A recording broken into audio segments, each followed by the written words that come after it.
देश के उपराष्ट्रपति वेंकैया नायडू जी, आपका तहे दिल से स्वागत है।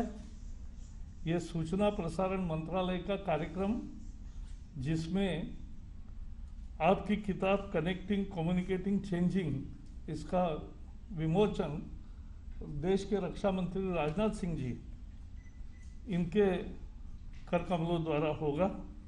मुझे बहुत खुशी है दोनों का स्वागत करते हुए और आप सबका स्वागत करते हुए, क्योंकि वेंकैया जी और राजनाथ जी 40 साल से मुझे उनके साथ काम करने का मौका मिला और एक हमेशा जब कभी भी मन को दुविधा हो तो कहाँ जाके बात कर सके, इसके लिए मुझे ये दोनों नेताओं का हमेशा मेरे जीवन में स्थान है। आज का ये किताब है, वो हेडिंग भी connecting with people via communication and for changing India. जो वेंकैया जी जो भाषण देते हैं, अब ये तीसरा खंड प्रकाशित हो रहा है। मैं तो कहूँगा कि सभी कॉलेज के छात्र या जिनको भी अच्छा भाषण सीखना है, अच्छा भाषण करना है, अच्छे संदर्भ जुटाना है, वो अगर केवल वेंकैया जी के भाषणों को फॉलो करेंगे तो भी वो कभी भाषण में पूरा विचार होता है, पूरी इमोशन होती है, और उसके साथ साथ एक जिस तरह से भाषा का सीधा प्रवाह चलता है वो बहुत काबिल तारीफ है।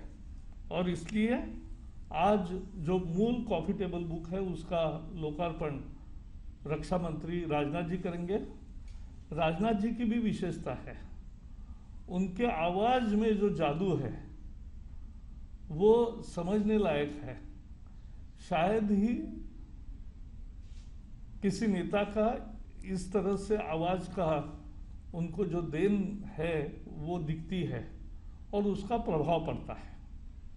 और इसलिए दोनों का स्वागत करते हुए मुझे बहुत आनंद हो रहा है।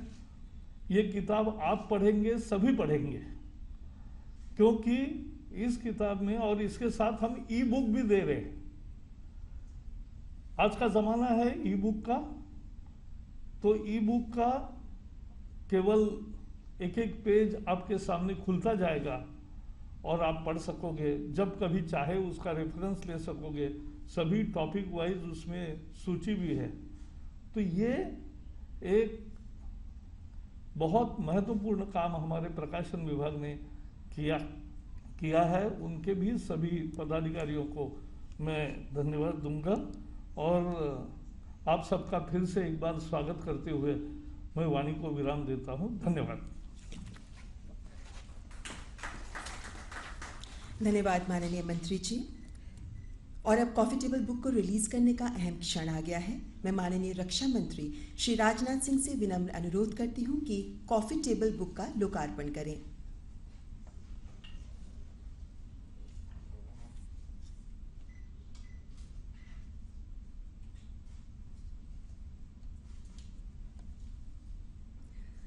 और अब माननीय रक्षा मंत्री जी से निवेदन कि इस कॉफी टेबल बुक की एक प्रति माननीय उपराष्ट्रपति को भेंट करें। प्रकाशन विभाग द्वारा इस कॉफी टेबल बुक का ई वर्जन भी तैयार किया गया है। मैं केंद्रीय सूचना एवं प्रसारण मंत्री माननीय श्री प्रकाश जावड़ेकर जी से गुजारिश करती हूं कि कॉफी टेबल बुक का ई वर्जन रिलीज करें।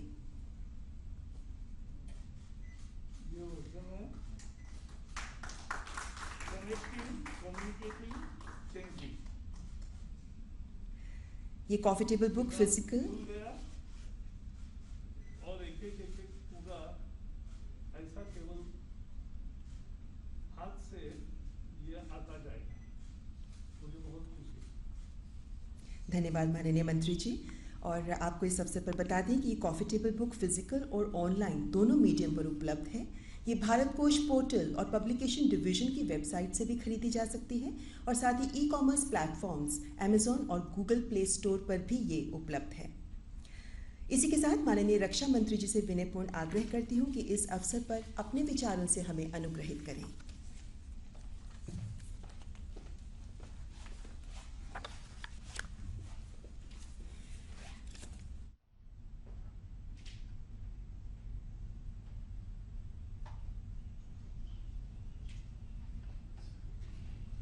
भारत के उपराष्ट्रपति आदरणीय वेंकैया नायडू जी, मंत्रिमंडल में हमारे सहयोगी और अभिन्न मित्र, क्योंकि हम दोनों लोगों ने साथ काम किया है यूथ विंग में, श्री प्रकाश जी जावड़ेकर, सूचना एवं प्रसारण मंत्री, सभागार में मौजूद एवं इस वर्चुअल कार्यक्रम में अन्य स्थानों पर मौजूद सभी मेरे सम्मानित बहनों एवं भाइयों, हमारे भारत के आदरणीय राष्ट्रपति श्री वेंकैया नायडू जी के कार्यकाल के 3 वर्ष पूरे हो रहे हैं। इस कार्यक्रम के संचालक ने मुझे यह बतलाया कि आज ही के दिन 3 वर्ष उनके कार्यकाल का पूरा हो रहा है और आज श्री कृष्ण जन्माष्टमी का शुभ दिन है और सूचना प्रसारण मंत्रालय ने उनकी जो 3 वर्ष की गतिविधियां रही हैं, 3 वर्ष की जो उपलब्धियां रही हैं, मैं यह मानता हूं कि उनकी व्यक्तिगत उपलब्धि नहीं है, यह उपलब्धि तो हम सब की है। इन गतिविधियों और उपलब्धियों को बयां करने वाली, उसको बताने वाली यह कॉफी टेबल बुक है। बुक की क्या अहमियत होती है, मैं एक शिक्षक हूं, अच्छी तरह मैं जानता हूं और मैं कह सकता हूं कि books are our best friend. और मेरा विश्वास है कि यह कॉफी टेबल भी सदैव के लिए, तो कोई भी पुस्तक किसी की बेस्ट फ्रेंड नहीं होती, बिरले ऐसी पुस्तकें हुआ करती हैं, लेकिन कुछ समय के लिए जो भी पुस्तक वेंकैया जी पर लिखी जाएगी वह निश्चित रूप से वह पढ़ने वालों की दोस्त होगी, मेरा विश्वास है। क्यों? इसलिए कि आपके साथ काम करने का मुझे बहुत लंबे समय तक अवसर मिला है। भाषण की एक अद्भुत कला है। कभी कभी कलात्मक तरीके से अपने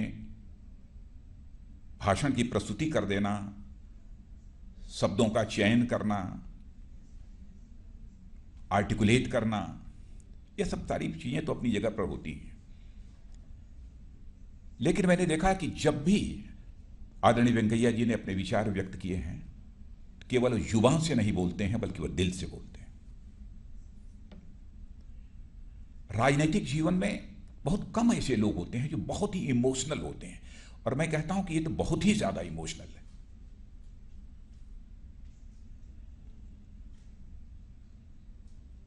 और इनके भाषण में इनके भावनाओं की अभिव्यक्ति, इनकी जो भीतर की फीलिंग्स होती हैं, उनका एक्सप्रेशन, यह हमको देखने को मिला है। राजनीतिक क्षेत्र में काम करते हुए भी मैंने महसूस किया है कि हमारे आदरणीय वेंकैया नायडू जी सचमुच कितने भावुक व्यक्ति हैं। एक बार मेरे साथ की घटना है, हमसे कुछ थोड़ी बहुत गुस्ताखी हो गई थी। मैं तो बराबर बड़ा भाई मानता रहा और छोटे भाई के रूप में हमारा वो तक थोड़ी सी कुछ अनजाने में या गुस्ताखी हो गई थी। मैं बेचैन हो गया और 4-6 दिन के बाद हमारी एक स्थान पर भेंट हो गई और मैंने कहा कि हमसे कुछ गलती हो गई है। इतना मेरे कहते ही उनकी आंखें डबडबा गई। स्वाभाविक है, उसका असर मेरे ऊपर भी हुआ और मैं सच बताना चाहता हूं कि मेरा अपनापन इनके प्रति बढ़ गया उस दिन।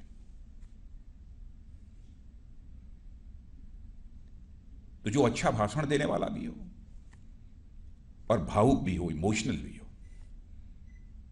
निश्चित रूप से उनके भाषण रुचिकर होंगे, पढ़ने में लोगों का मन लगेगा। इसीलिए मैंने कहा ना कि यह कॉफी टेबल बुक जाएगी, ऐसा एक बार देखने के बाद कोई एकदम बिल्कुल उसको अलमारी में बंद कर देगा तो कहीं बाहर फेंक देगा, ऐसा नहीं है। कुछ समय के लिए रखेगा, समय समय पर जब अवसर मिलेगा तो उसे निश्चित रूप से वह देखेगा। और वैसे कोई जनरेशन सबसे बड़ी गिफ्ट जो दूसरे जनरेशन को देती है वो एक अच्छी पुस्तक की होती है।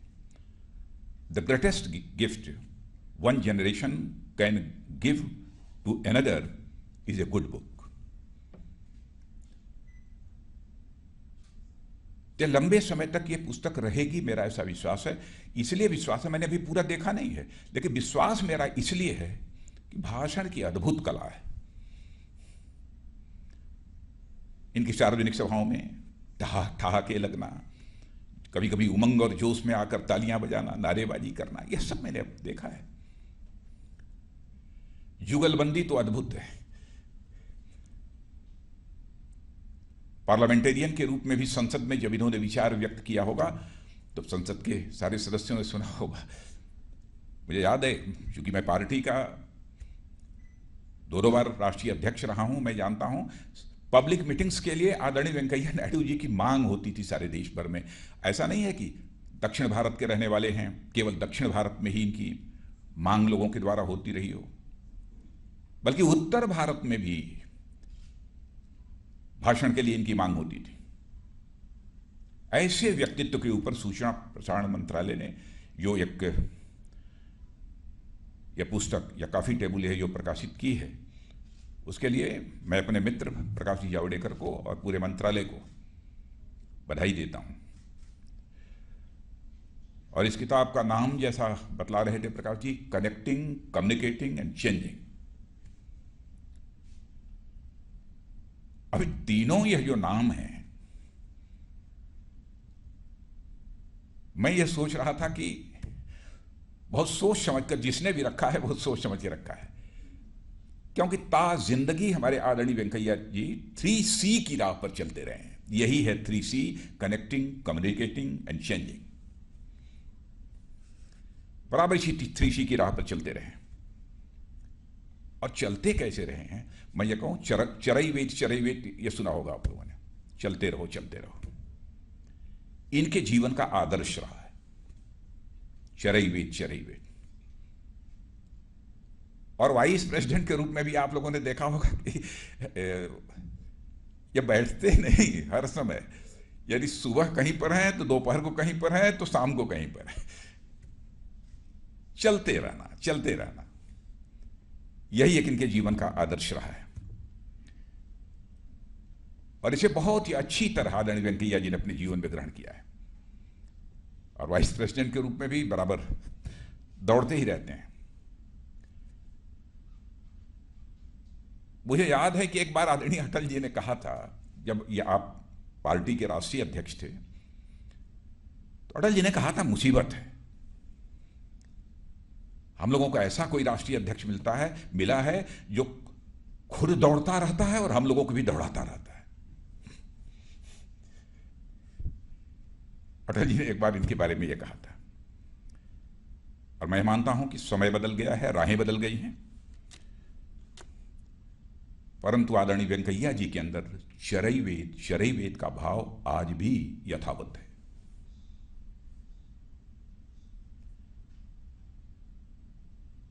और ऐसे व्यक्तित्व के बारे में एक पुस्तक का प्रकाशन सचमुच मुझे इसकी जानकारी जब प्राप्त हुई तो बेहद खुशी हुई। कनेक्टिंग और कम्युनिकेटिंग का क्या मतलब होता है आप तो जानते ही हैं। किस भाव से कनेक्टिंग और कम्युनिकेटिंग इसका शीर्षक दिया गया है। जनता से हर समय जुड़े रहना, जनता को हर समय कम्युनिकेट करना, लेकिन एजेंट ऑफ चेंज के रूप में काम करना, यह इनके दिल की एक हसरत रही है कि हम कुछ परिवर्तन होना चाहिए, सकारात्मक परिवर्तन होना चाहिए। इसके लिए वो सदैव अपने जीवन में प्रयत्नशील है। अब जैसे मुझे याद है कि पार्टी में भी कहते थे nation first, party second, self last. यही है ना, गलत तो नहीं कह रहा हूं? नेक्स्ट कह बोलते थे, हम सेकंड बोल दिए, पार्टी नेक्स्ट, सेल्फ लास्ट। यह वही व्यक्ति बोलेगा जो चाहता होगा कि हम राजनीति यदि कर रहे हैं तो राजनीति हम केवल सरकार बनाने के लिए नहीं कर रहे हैं, बल्कि हम राजनीति कर रहे हैं तो समाज बनाने के लिए राजनीति कर रहे हैं, देश बनाने के लिए राजनीति कर रहे हैं। वही व्यक्ति यह भाषा बोल पाएगा। और आपके दिल की एक हसरत रही है सशक्त, स्वाभिमानी और समृद्धशाली भारत का निर्माण। और कितने सौभाग्यशाली हैं हमारे आदरणीय उपराष्ट्रपति महोदय, इनके उपराष्ट्रपति रहते ही हमारे प्रधानमंत्री आदरणीय नरेंद्र मोदी जी के नेतृत्व में भारत सशक्त भी हो रहा है और स्वाभिमानी भारत के रूप में एक अपनी सारे विश्व में छवि भी बनाने में कामयाब हुआ है। और आर्थिक दृष्टि से भी, माने जिस तेजी से भारत आर्थिक दृष्टि से भी बढ़ रहा था, यदि यह पेंडेमिक ना आया होता, शायद वो अवरोध न पैदा रहा होता, तो हम आगामी कुछ वर्षों के अंदर ही 7 वर्ष लगता, 8 वर्ष लगता, हम भारत को दुनिया की टॉप 3 इकोनॉमीज में लाकर खड़े होने में कामयाब होते। लेकिन हम आश्वस्त हैं, भारत बढ़ेगा। इस संकट की घड़ी को भी प्रधानमंत्री ने चुनौती के रूप में स्वीकार किया है। और आगे का रास्ता क्या हो सकता है भारत को आर्थिक दृष्टि से भी समृद्धशाली बनाने का, उसके बारे में भी एक दृष्टिकोण उन्होंने अपना प्रस्तुत किया है। अब मुझे बताया गया कि इसमें 70 लेक्चर्स हैं, 14 कन्वोकेशंस में जो आदरणीय वेंकैया जी की जो स्पीचेज हैं वो भी हैं, और बहुत सारे, पहले जो वाइस प्रेसिडेंट नहीं थे तब भी कभी साइंटिस्ट को संबोधित करना, कभी शिक्षाविदों को संबोधित करना, कहीं कुछ करना, कभी किसानों को संबोधित करना, छात्रों को संबोधित करना। स्टूडेंट पॉलिटिक्स में भी बहुत ही एक्टिव रोल प्ले किया है हमारे आदरणीय वाइस प्रेसिडेंट महोदय ने। तो यह सब बहुत पहले ही करते रहे। और मेरा यह विश्वास है कि जो कुछ इनको बोलते हुए मैंने सुना है, उस आधार पर मेरा यह विश्वास है कि अब इनकी पुस्तक पढ़ने वाले को निश्चित रूप से ज्ञान का एक नया पर्सपेक्टिव मिलेगा, ज्ञान का एक नया पर्सपेक्टिव मिलेगा, मेरा ऐसा भरोसा है। और पहले तो आपातकाल में भी 17 महीने तो जेल में रहे हैं, लेकिन आदरणीय वेंकैया जी से 2-3 महीना हम अधिक जेल रहे हैं।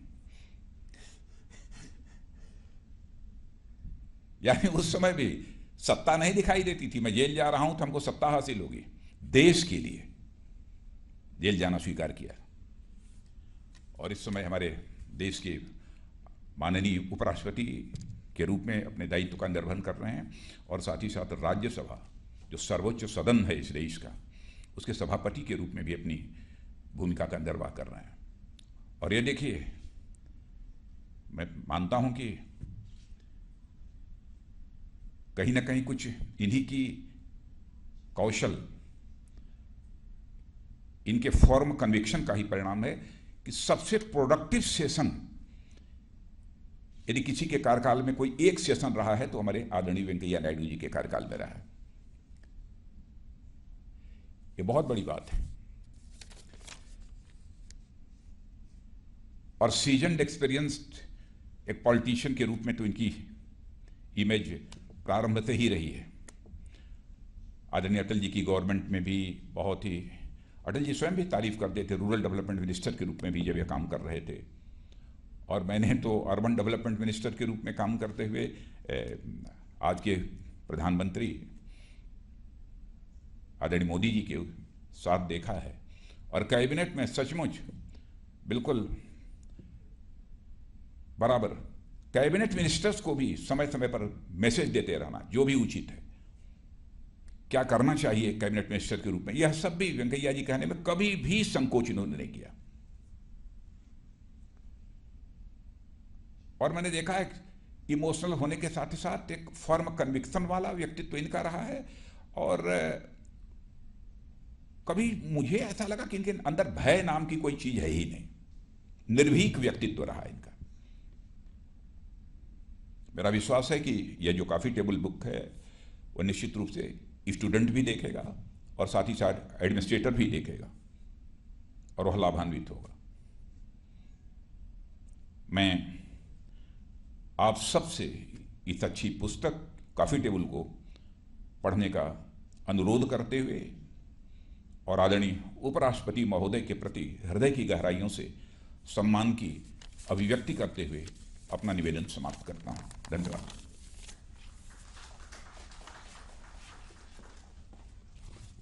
धन्यवाद माननीय मंत्री जी।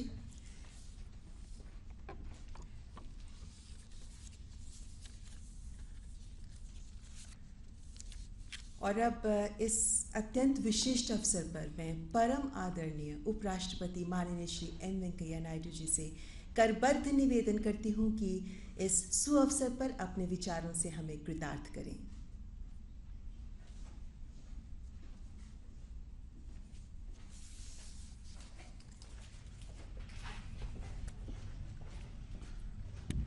देश का रक्षा मंत्री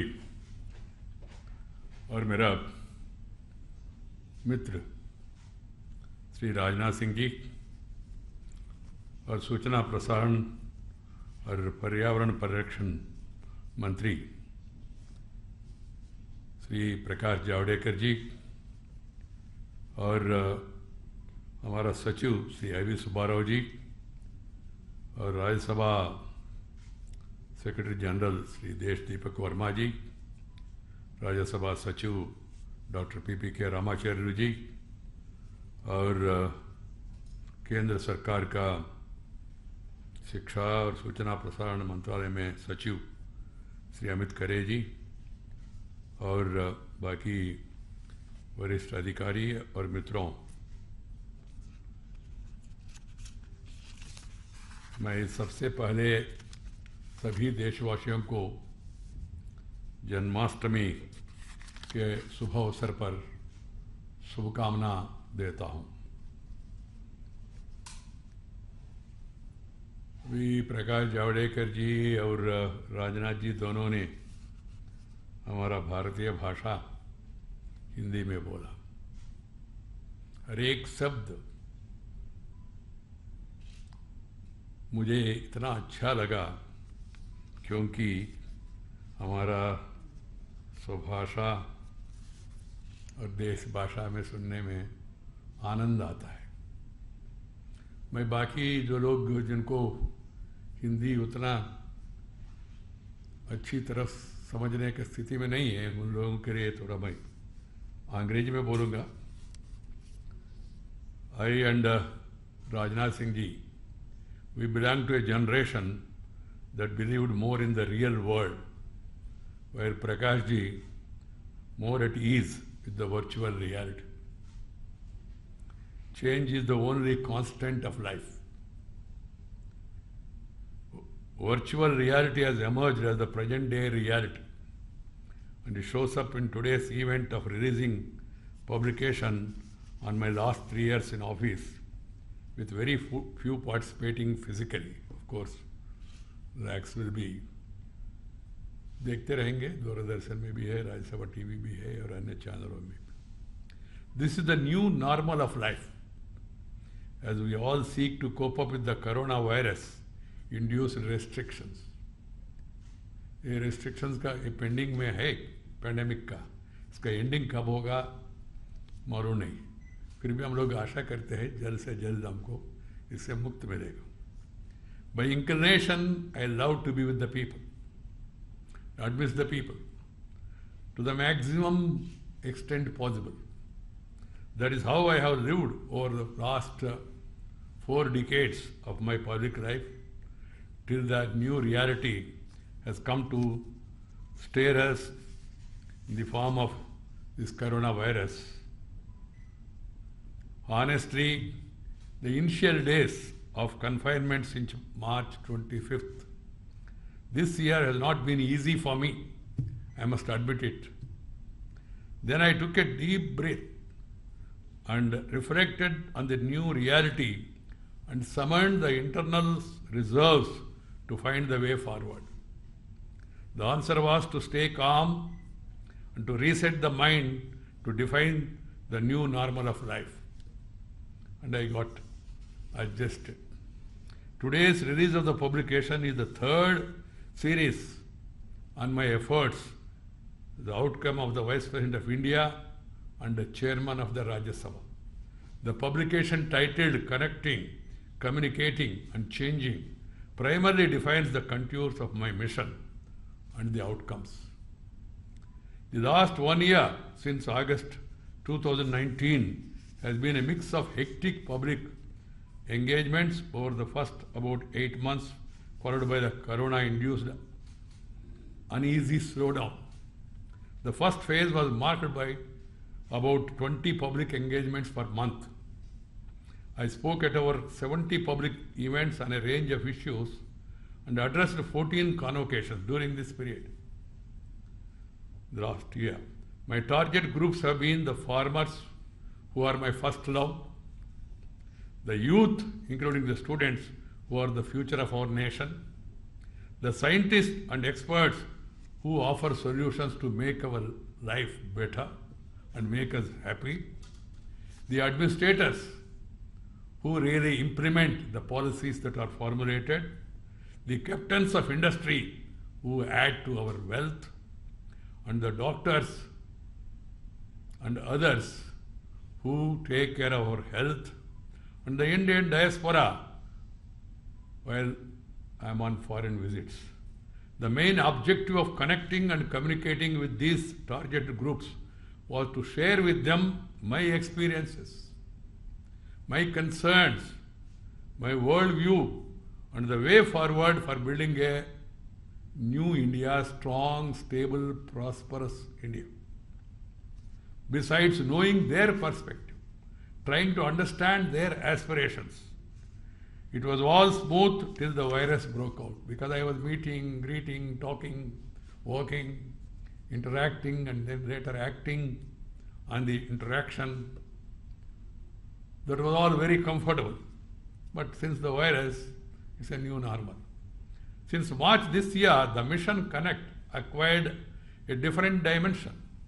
With no travel, no physical meetings, the only way to keep connected was through the medium of technology. As I came in terms with myself after the initial hesitancy, since the lockdown, I was keen to know how my old and long-term acquaintances were coping with the corona threat. As these inquiries proved beneficial, I scaled up the mission. I reached to around 1,600 or so people, including school, college, and university mates. I enjoyed it. They also enjoyed.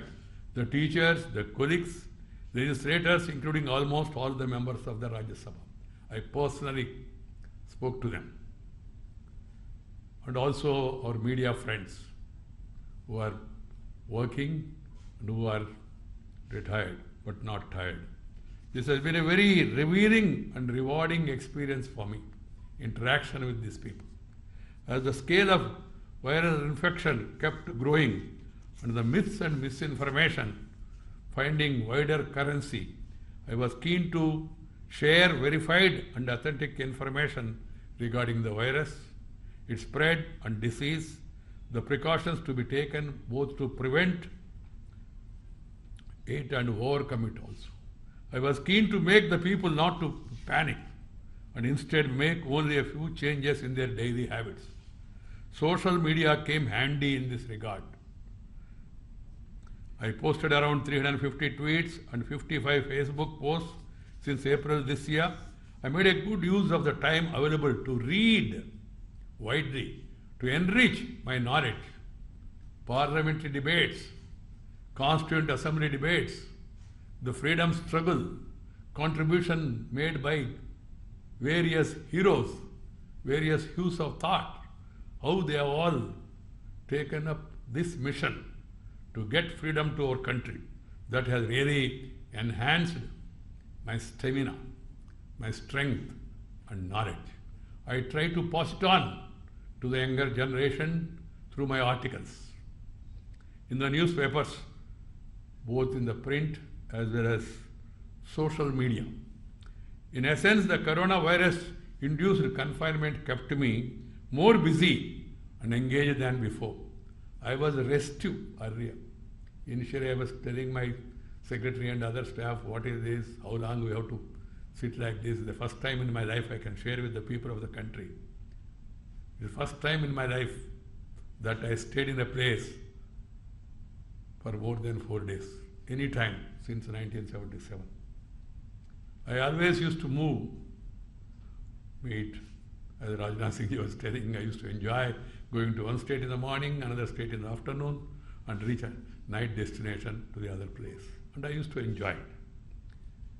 These engagements in this virus, of course, kept me busy. The outcomes of this mission Connect as the Vice President of India cannot really be quantified, as there are no ways to do so.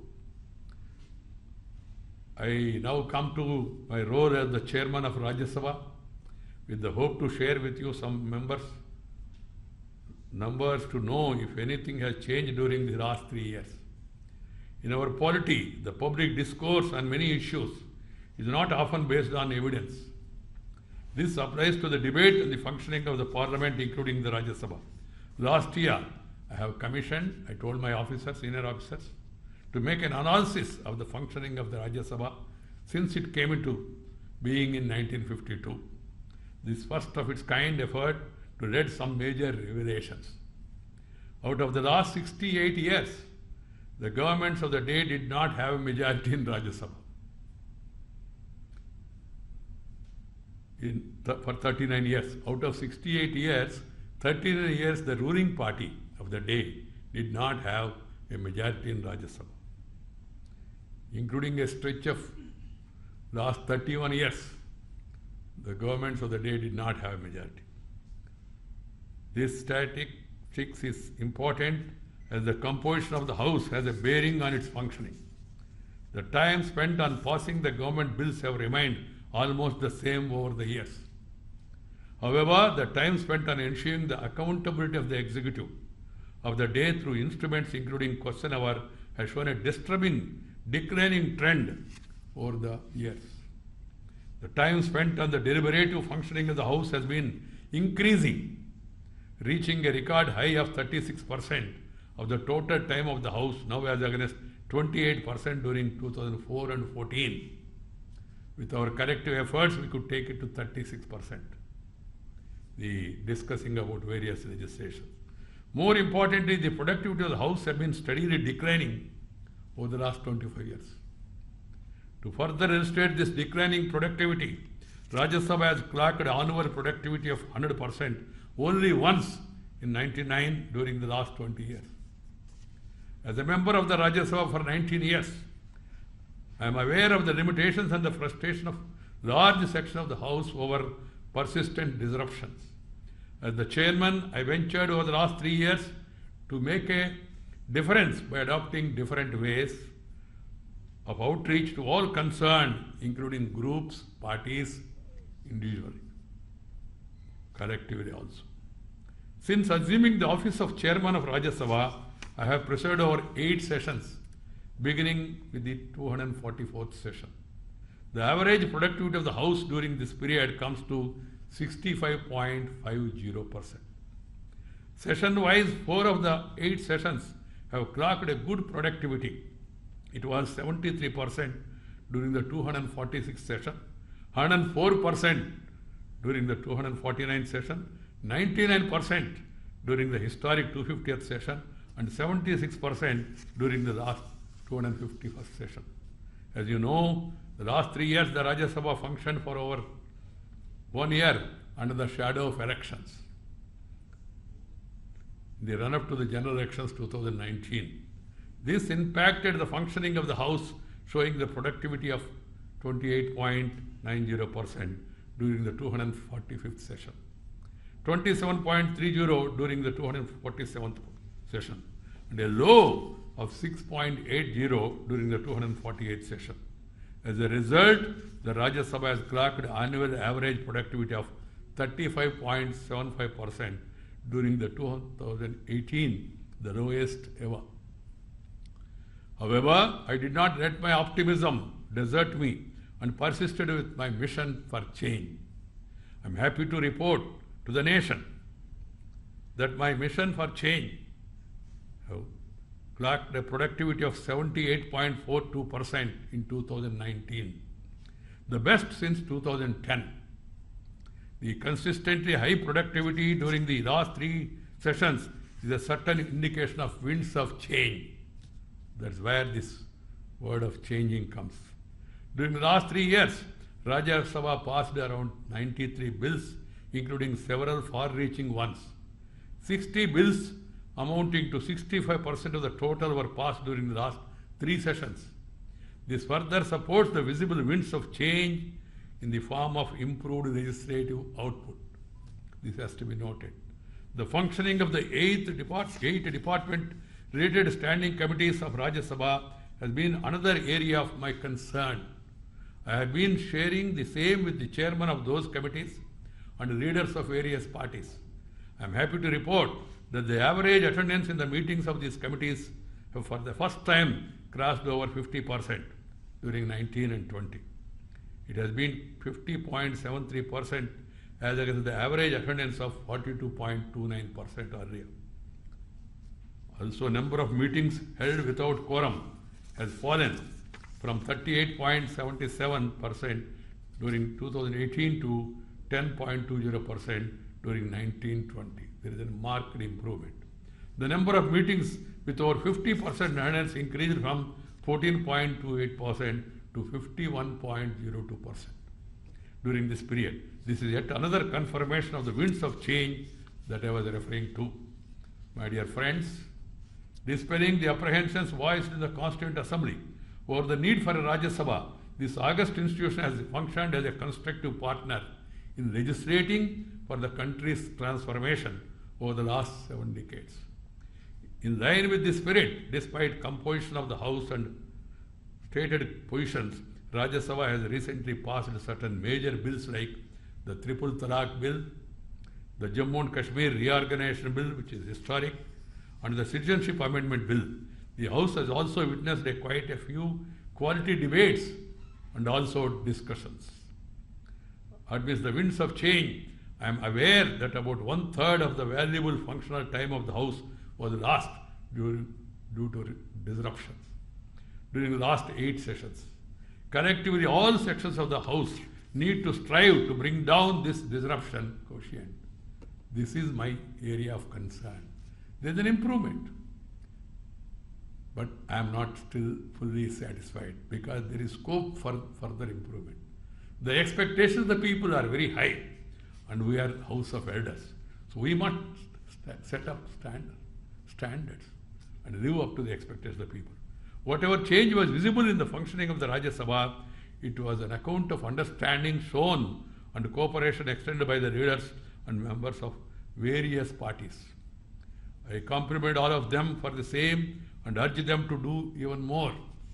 We need to ensure that our parliament and legislatures become more vibrant and robust by raising the standards and qualities of debates, as also by adopting a constructive approach. As we are all close to celebrating the 75th year of the independence of India, our great nation, in 2022, all of us need to remind ourselves of the inspiring ideals of the freedom struggle espoused by Mahatma Gandhi and other great leaders. All individuals and the institutions, including the legislature, shall resolve to do their best to keep up our nation in the forefront of the world leaders, given our innate potential and capabilities to be so. This is my appeal to the people. In the last few years, the government have launched several initiatives to improve the ecosystem of governance, the innovation, and the entrepreneurship, besides removing various hurdles adversely impacting different sectors. Greater emphasis is being laid on building a knowledge society through promotion of science, research, and excellence. The quest for excellence is seen in various levels of governance and among the people. The youth of the country must be motivated to join the developmental path more aggressively. That is for That is the reason for my regular interaction with the youth of the country. While our scientists and researchers must come up with innovations and out-of-box concepts and solutions that address like climate challenge to make our life better and happy. They must focus on making the lives of the people not only comfortable but make happy. Science must also be used to make agriculture more productive and create greater wealth for farmers and the nation. The revamping of education by implementing new educational policy will pave the way for a new India. Education is the foundation of nation building. We should ensure that children and youth of the country remain rooted to the Indian ethos and learn as many languages as possible, especially the mother tongue. That's why I always say mother tongue, motherland, and the mentor. They should always guide us. They are the motivating spirit. We should respect them, promote them, propagate them. Language should be a catalyst for inclusive development.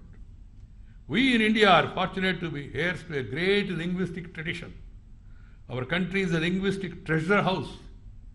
Ours is a nation that is widely acknowledged for its extraordinary linguistic and cultural diversity. The plurality and coexistence of multiple languages add color and vitality to our country and make it unique. Our languages are a repository of our collective knowledge and wisdom, which we have amassed over the course of the long journey of our vibrant civilization. We need to preserve our language and culture.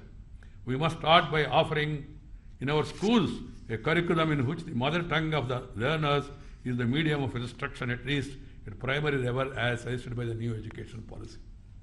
I would like to compliment Sri Kasturi Rangan committee, the members, and also the present government and the minister and the secretary and all concerned who are trying to take it forward.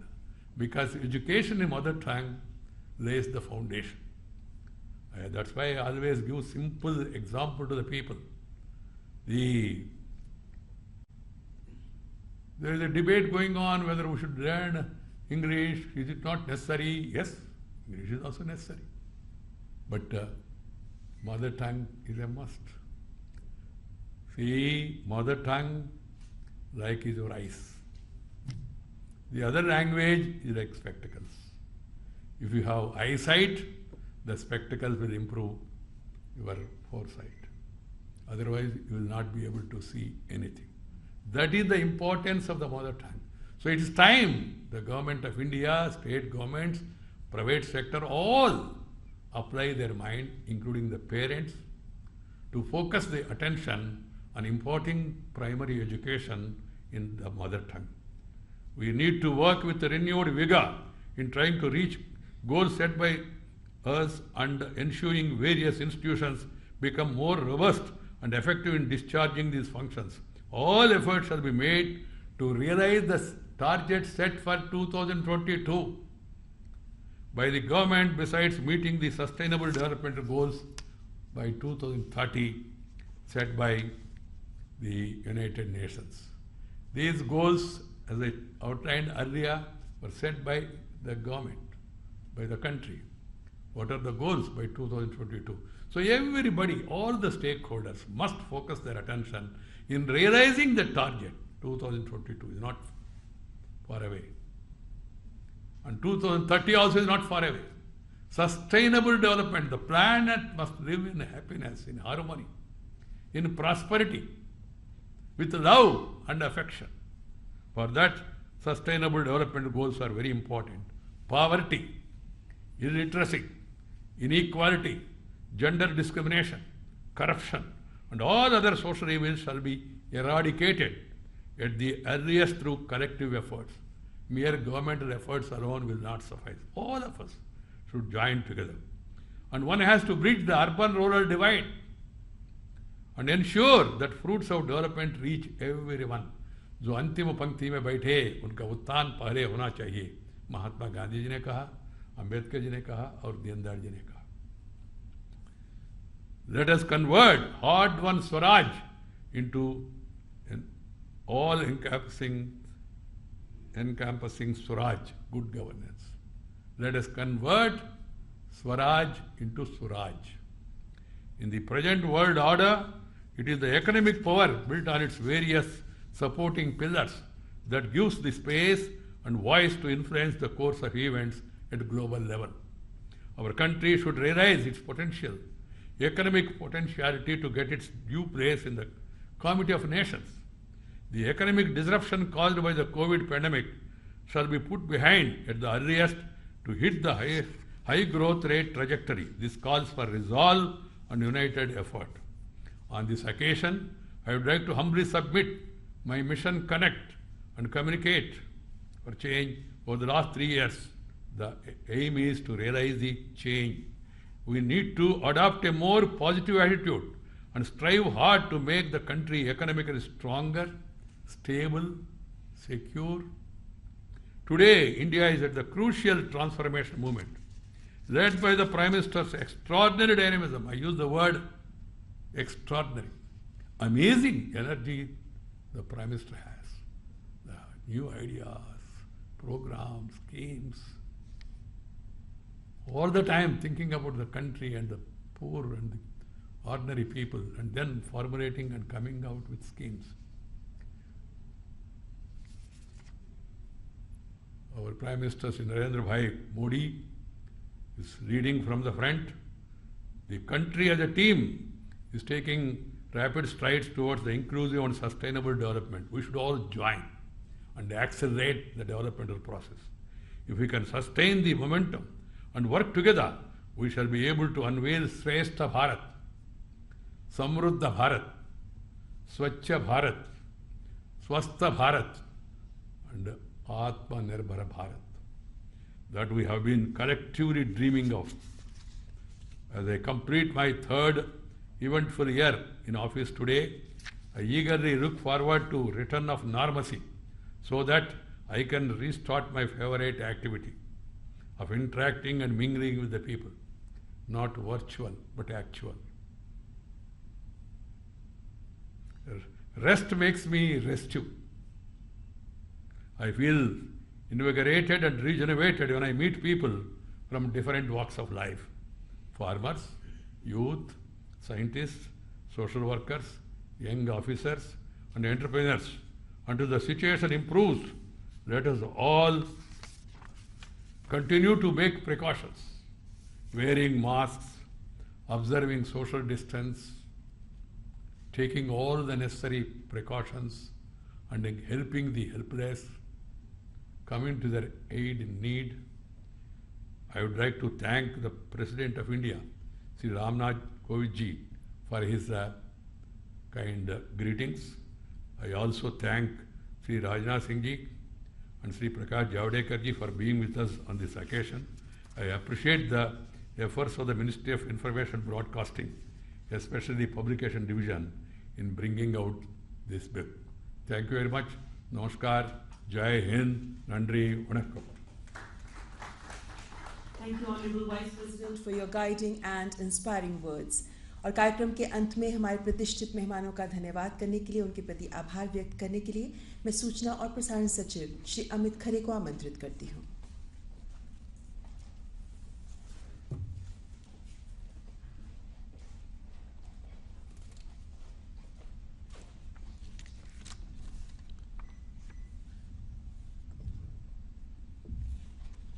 माननीय उपराष्ट्रपति Shri M Venkaiah Naidu ji, माननीय रक्षा मंत्री श्री राजनाथ सिंह जी, माननीय सूचना प्रसारण, one पर्यावरण, भारी उद्योग तथा लोक उपक्रम मंत्री श्री प्रकाश जावड़ेकर जी, सभागार में उपस्थित सभी गणमान्य जन तथा ऑनलाइन माध्यमों से जुड़े हुए लाखों दर्शक एवं श्रोतागण, सूचना एवं प्रसारण मंत्रालय की ओर से तथा अपनी ओर से मैं माननीय उपराष्ट्रपति जी का हार्दिक धन्यवाद और आभार व्यक्त करता हूं कि उन्होंने इस कार्यक्रम हेतु अपनी अनुमति प्रदान की एवं अपना बहुमूल्य समय दिया।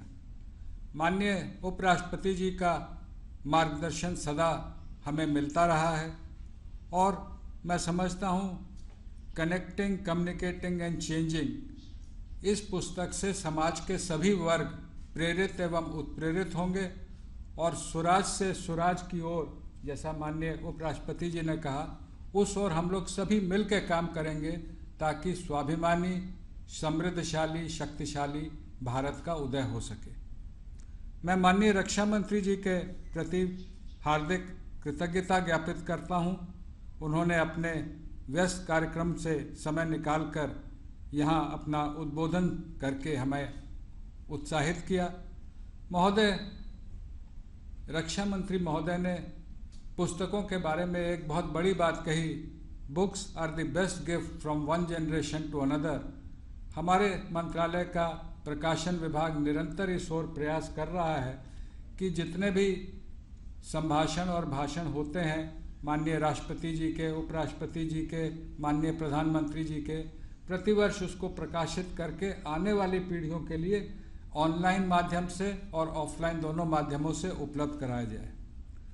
माननीय रक्षा मंत्री और माननीय उपराष्ट्रपति जी का परस्पर साथ एवं सहयोग वर्षों पुराना है और आज अपने उन अनुभवों से आपने हमको अवगत कराया और निश्चित रूप से उन अनुभवों से और विशेष रूप से जो आपने पूर्व प्रधानमंत्री श्री अटल बिहारी वाजपेयी जी की जो यादें रखी, उससे निश्चित रूप से हम सभी प्रेरित होंगे। माननीय सूचना एवं प्रसारण मंत्री के मार्गदर्शन में हम सभी अपने आप को और अधिक बेहतर करने की ओर हमेशा अग्रसर रहते हैं, क्योंकि उनका यह प्रयास रहता है कि हर चीज़ बिल्कुल परफेक्ट होनी चाहिए। महोदय, आपका मार्गदर्शन हमें हमेशा मिलते रहा है और इसके लिए मैं आपका आभार व्यक्त करता हूँ। इस कार्यक्रम के आयोजन में माननीय उपराष्ट्रपति जी के सचिव डॉक्टर IV सुब्बा राव जी और उनकी पूरी टीम ने अत्यधिक सहयोग किया है।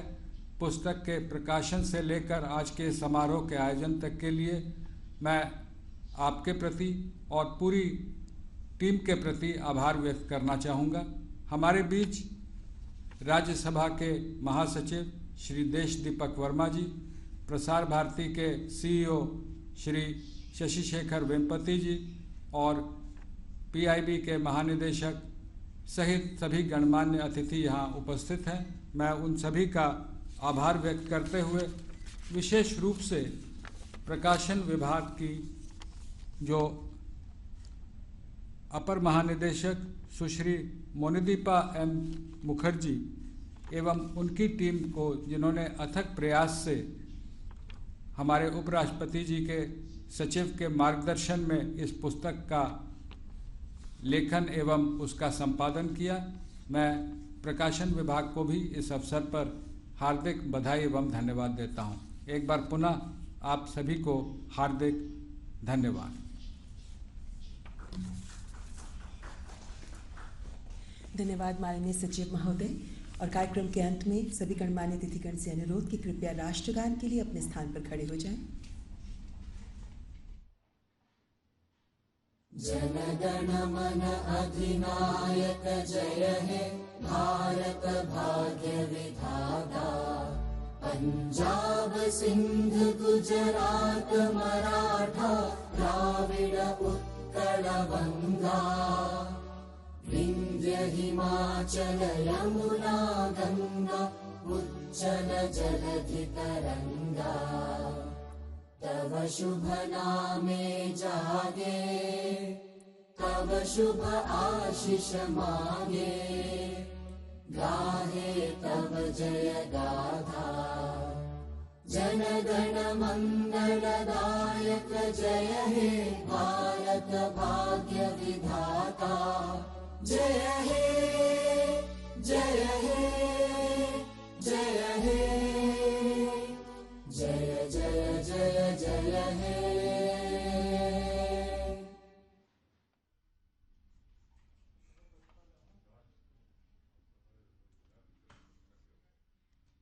मेहमानों के प्रस्थान करें तक कृपया अपने स्थान पर बने रहें।